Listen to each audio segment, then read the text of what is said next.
우리 앞뒤자 축복하시겠습니다. 사랑하고 축복합니다. 말씀 은혜 받읍시다. 할렐루야. 여러분, 우리가 계속 요셉 이야기를 보고 있습니다. 이제 요셉이 뭐가 됐죠? 총리가 되었습니다. 총리가 되었습니다. 하루 만에 그는 갑자기 감옥에서 나와서 노예의 옷을 벗고 죄수의 옷을 벗고 이제 총리의 옷을 입게 됩니다. 바로의 말처럼 무소불위의 권력을 갖게 된 것이죠. 총리, 왕 다음 2인자가 된 것이죠. 바로가 얘기했습니다. 너 앞에서는 함부로 너의 허락 없이는 수족을 함부로 놀릴 자가 없을 것이다 라고 말할 정도로 바로가 요셉에게 무소불위의 권력을 주었습니다. 여러분, 이런 말이 있습니다. 힘과 권력을 가지게 된 인간은 그 어떠한 짐승보다 사나운 짐승이 없다.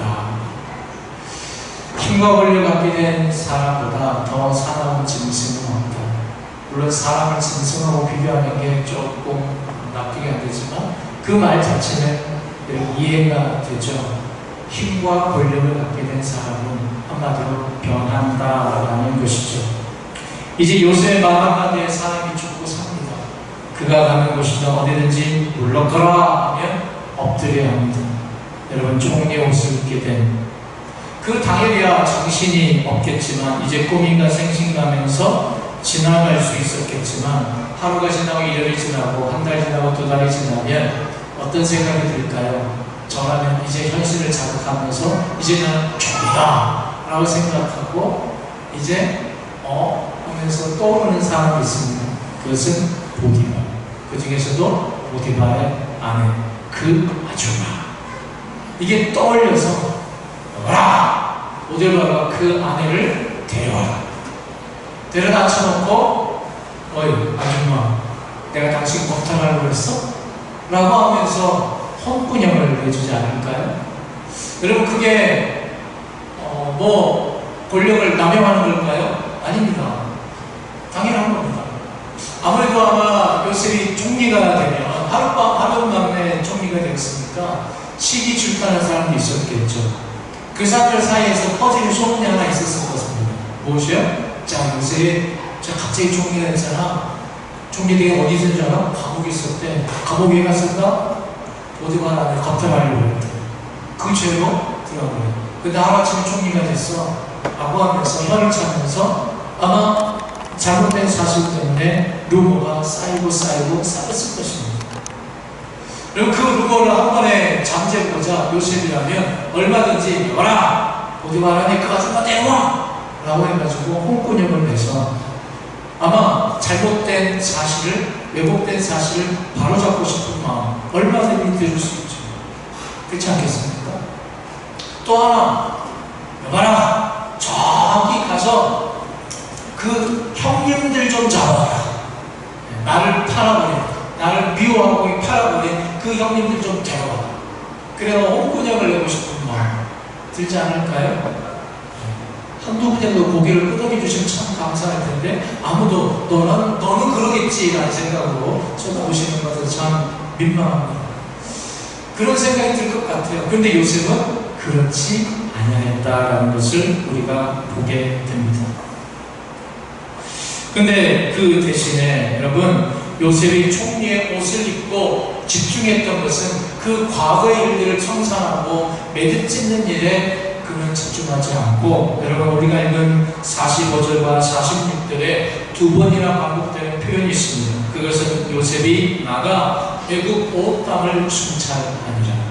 그가 바로 앞을 떠나 요셉이 나가 애굽 온 땅을 순찰하였다. 여러분, 어떤 표현이 반복됩니까? 애굽 온 땅을 순찰했다. 애굽 온 땅을 순찰했다. 나가서 떠나서 그는 애굽 온 땅을 순찰했다. 얼마든지 자신이 살아있음을 아버지 야곱에게 전가를 보낼 법도 한데 보내지도 않고 그는 오로지 자신이 해야 되는 그 일에 집중합니다. 여러분 기억하십니까? 하나님의 지혜로 바로의 꿈을 회복해 주는 건 한순간이었습니다. 하나님이 주신 지혜로 그 문제, 꿈을 회복했는데 회복하고서 끝나지 않고 그 문제를 해결할 수 있는 해결책을 제시하는 것도 한순간이었습니다. 그런데 바로 그 회복과 그 대책 때문에 요셉에게는 총리의 옷이 입혀졌습니다. 입혀진 것도 한순간이었습니다. 그런데 여러분 바로가 총리의 옷을 입혀주면서 어떻게 얘기했을까요? 어떤 말을 했을까요? 아마 이 옷을 최소 14년 동안, 왜요? 7년 대풍년과 후에 7년 대흉년, 최소 14년 동안은 너가 이 옷을 입고 너가 꿈을 회복한 그대로, 그리고 그 꿈에 대해서 대책한 그대로 그것을 너의 삶으로 드러내라는 겁니다. 그 엄중한 의미의 옷이 총리의 옷이고 엄중한 사명의 옷이 총리의 옷이었다는 사실입니다. 여러분, 우리가 이 땅을 밟고 살아가지만 이 땅의 가치관에 휘둘리지 않는 인생을 살 수 있는 비결이 뭘까? 그것은 내가 어떤 옷을 입고 있느냐, 거기에 연연하지 않고 내가 입고 있는 옷에서, 내가 있는 자리에서 요구되어지는 그 책임에 우리는 집중하는 것입니다. 왜 내가 이런 옷을 입고, 나는 왜 이런 자리에 있지, 나는 왜 자천돼야 되지, 나의 상황은 왜 이렇지, 나의 형편은 왜 이렇지, 왜 풀리지 않지, 왜 답답한 상황 가운데 나는 내몰려 있는가, 그것만을 묵상하면서 자꾸만 과거에 그때 그 사건만 없었더라면, 그때 그 사람이 없었더라면, 내 부모가 이런 걸 해줬더라면, 해주지 않아서 내가 이렇게 되었다라고 과거의 일을 자꾸 되풀이하면서 거기에 매달리고 집중하지 않습니다. 여러분, 언제나 내가 입고 있는 옷이 마음에 들지 않아 내 주변의 사람과 내 지나온 시간에 여러분의 초점을 맞추고 현재를 살고 미래를 바라보면서도 우리는 대부분 과거에 대해 살아가기 때문에 여러분, 우리는 이 땅을 살아가면서 정말 능력있게 살아가지 못하는 겁니다. 그런데 요셉을 한번 보십시오. 총리의 옷을 입고요, 과거의 문제를 해결하려고 달려들지 않습니다.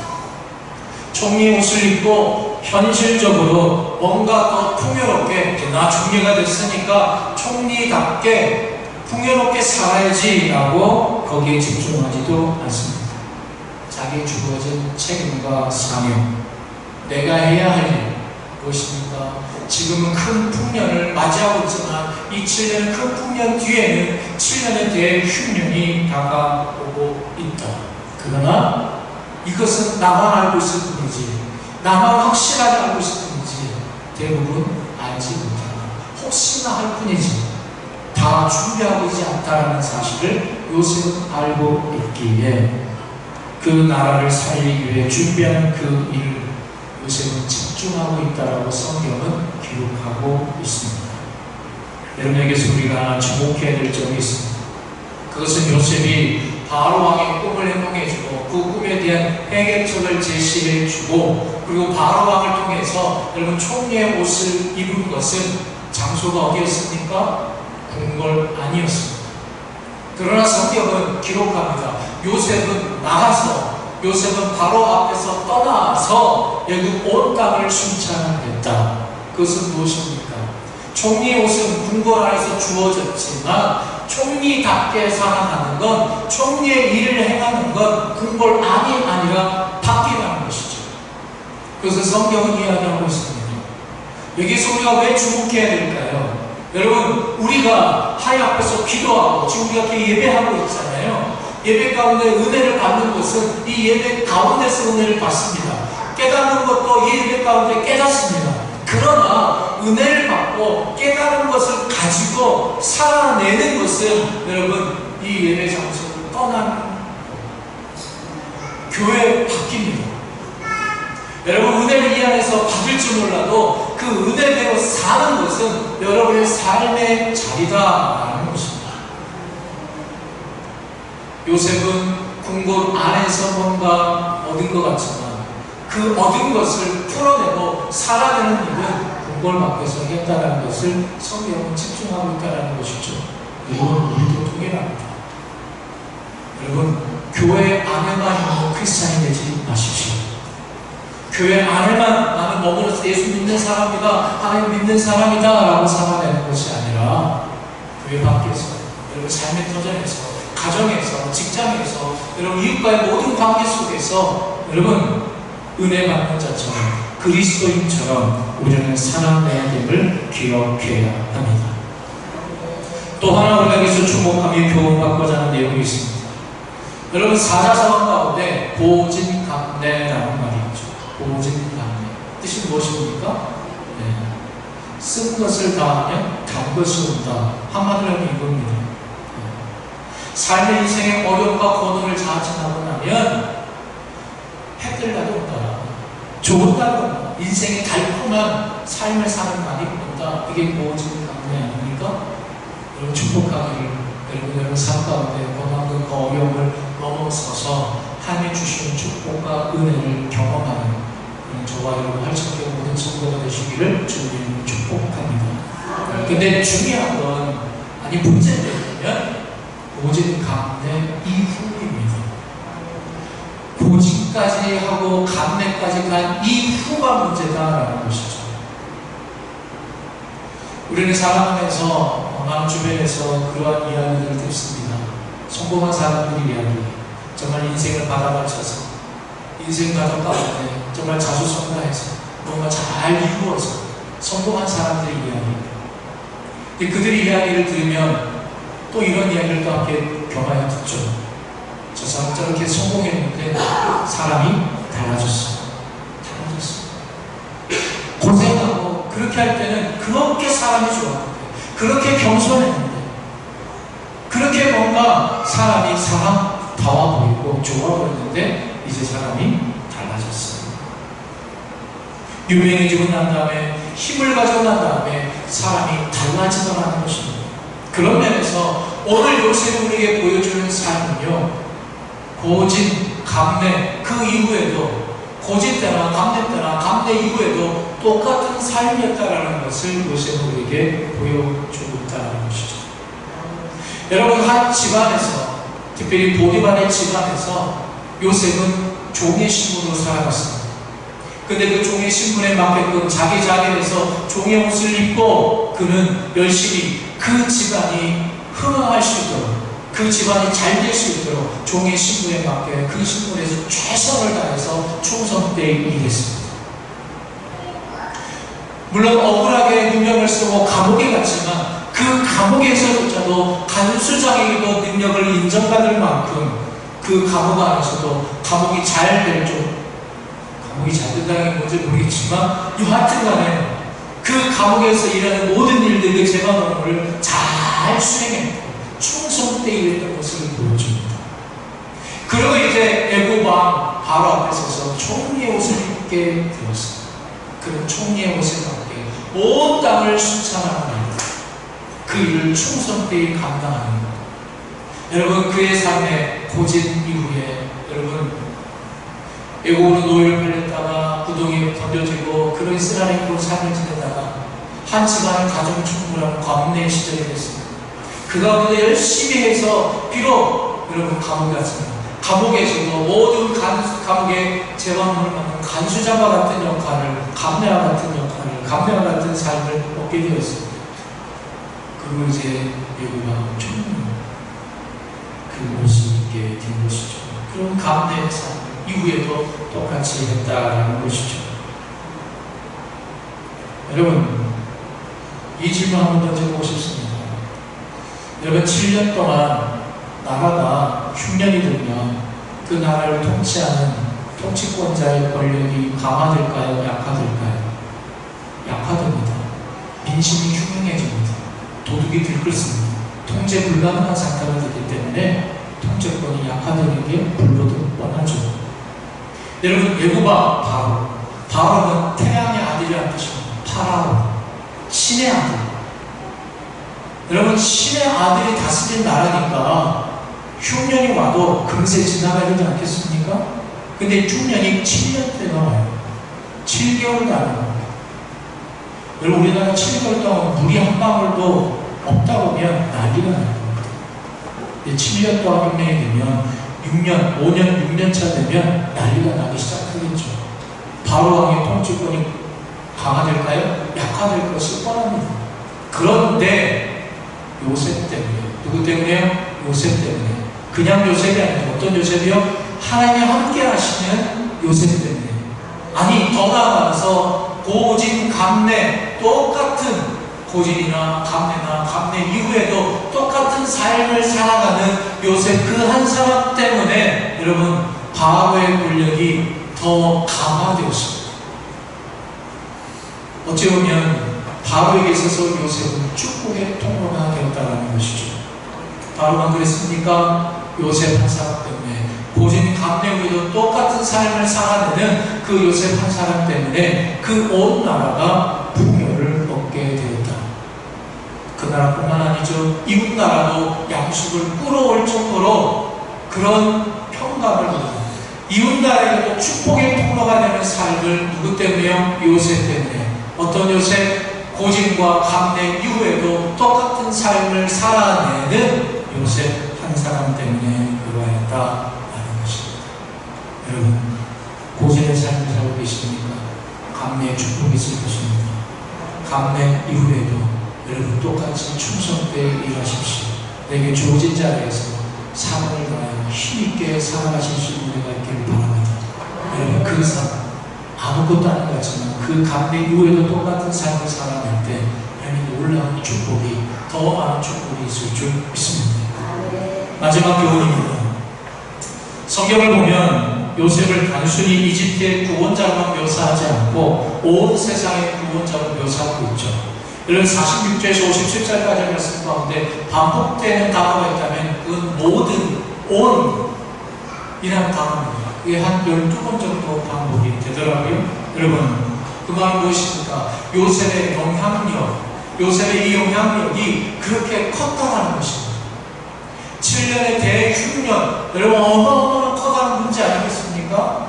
사람으로 도저히 해결할 수 없는 문제인데 요셉 한 사람 때문에, 이 요셉의 영향력이 너무나 크기 때문에 모든 문제를 해결했다는 겁니다. 온 나라, 온 세계, 온 열방의 모든 문제를 해결하는 존재로 요셉이 등장했다는 것을 말하고 있습니다. 여러분, 요셉은 자기 손에 쥐어진 영향력으로 자기 몸에 입혀진 총리의 옷으로 문제를 해결하는 자, 사람을 살리는 자로 7년의 대풍년에 함몰되어져서 앞으로도 이런 날이 계속 올 거라고 생각하고 다가올 흉년을 내다보지 못하고 그냥 부어라 마셔라 하는, 그렇게 준비하자는 그 사람들을 위해서 요셉은 준비하고 있었습니다. 여러분, 이 말씀에서 우리가 교훈을 받는 것 무엇인가요? 사실 오늘 우리가 해야 될 일이 그러한 일입니다. 여러분, 오늘 우리가 살아가는 한국이라는 사회 참 번성해졌죠. 수년 전에는 젊은이들 나이도 헬조선이다 라고 하면서 난 못 살겠다라고 이야기해서 세상 살이 고달프다 힘들다 라고 말하지만, 사실 6.25를 겪으신 부모 세대, 또 그 위에 여러분 일제시를 겪었던 조부모 시대, 그때에 비하면, 그 시절에 비하면, 제가 무슨 라떼와 같은 그런 얘기하는 건 아니지만 지금은 분명히 살기 좋은 시대입니다. 풍요로운 시대이죠. 풍요로운 시대. 그런데 사람들이 풍요 시대를 살아가면서 얼마나 살기 좋으면 천국도 나중에 가고 싶다라고 말할 정도로 그런 삶을 살아가면서 점차 그런 세상에 함몰되어져 있습니다. 이 세상의 삶이 영원할 것처럼 살아갑니다. 세상이 주는 돈과 권력, 명예만 있으면 살아갈 것처럼 생각을 하죠. 그리고 나에게 그것이 있으면 영원할 거다, 나는 안전할 거다라고 생각을 합니다. 그런 가치관을 믿고 살아갑니다. 심지어 하나님을 믿는다고 하는 사람들조차도 여러분 세상살이 힘들다 말하지만 하나님의 말씀을 뒤로 밀쳐놓고 살아갑니다. 그러면서도 여러분 삶 가운데 죽음이 다가오고 있다는 사실, 심판이 다가오고 있다는 사실, 영원한 지옥에 떨어질 수밖에 없다는 그 날, 그 시기, 그때가 오고 있다는 사실 아무도 알지 못합니다. 한마디로 세상 사람들은 이 땅을 살면서 죽으면 끝나는 줄 알지만 사실은 여러분 세상에서의 삶이라는 그 풍년 끝에는 여러분 영원한 흉년, 영원한 지옥 형벌이 있습니다. 근데 그 사실을 알지 못하고 세상들은 살아간다는 것이죠. 여러분 그래서 하나님이 우리를 따로 부르셔서 우리를 자녀 삼아주셔서 자녀의 옷을 입혀주셨습니다. 하나님께서 우리를 예수 그리스도의 보혈로 피로 우리를 죄를 깨끗하게 하여 주시고 우리에게 구원의 옷을 입혀주셨습니다. 그러면서 다가올 그 멸망의 때, 그 죽음의 때, 7년의 흉년, 여러분 성경에서 하는 7년은 완전한 숫자예요. 영원한 숫자를 의미합니다. 바로 그때 죽음의 때, 지옥의 때를 미리 대비하라고 이 시대의 요셉처럼 우리를 구원하여 주시고 요셉에게 총리의 옷을 입히셔서 애굽 온 땅을 구원하셨던 것처럼 우리 안에 자녀의 옷을 입혀주시고 구원의 옷을 입혀주셔서 이 땅을 구원하라. 이 땅의 7년의 흉년을 대비하지 못하고 이 땅을 살아가면서 자신의 힘 먹고 돈을 믿고 권력을 믿고 자신에게 없음을 계속 한탄하며 이것만 있었으면 저것만 있었으면 좋겠다라고 한탄하면서 성성을 보내고 있는 이들에게 7년의 흉년의 때가 있다, 지옥의 때가 있다, 영원한 형벌의 때로 들어갈 수밖에 없는 그 때가 분명히 있다. 그것을 준비하라고, 깨우라고, 세우라고, 살려내라고 우리에게 그 옷을 입혀주셨다는 것입니다.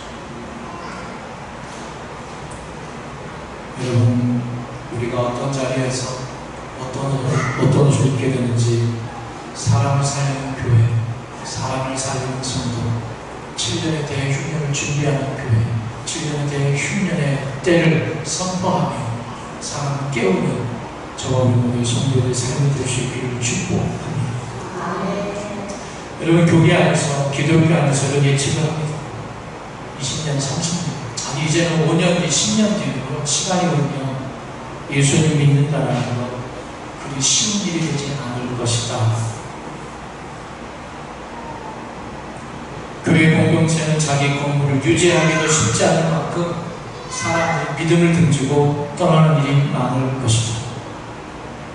그리고 이미 나와 있는 통계 수치들로 따지면 교회 안에 다음 세대들, 우리 자녀들의 세대들이 점점 줄어들고 있어서 우리 다음 세대는 이렇게 하나님처럼 예배하는 예배 공동체가 사라질 것이다 라는 예측을 하고 있습니다.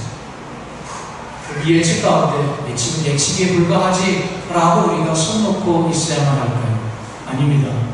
요셉처럼 지금이 우리가 느끼기엔 대풍년처럼 느껴지지 않는다 할지라도 그나마 먹고 살만한 때를 지나고 있는 지금이라도 우리가 아끼고 비축하고 준비해서 더 힘들어질 때를 대비해야 됩니다. 이것이 우리의 사명이라고 믿습니다. 이것이 우리에게 입혀주신 하나님의 사명의 옷이라고 저는 믿습니다. 요셉은 총리 옷을 입고 총리의 사명을 감당했습니다. 하나님께서 우리의 구원의 자녀로 우리 옷을 입혀주셨습니다. 구원의 자녀답게 이 한 주간 사명의 옷을 감당할 수 있는 저와 여러분 모두가 될 수 있기를 주님의 이름으로 축복합니다. 기도하겠습니다.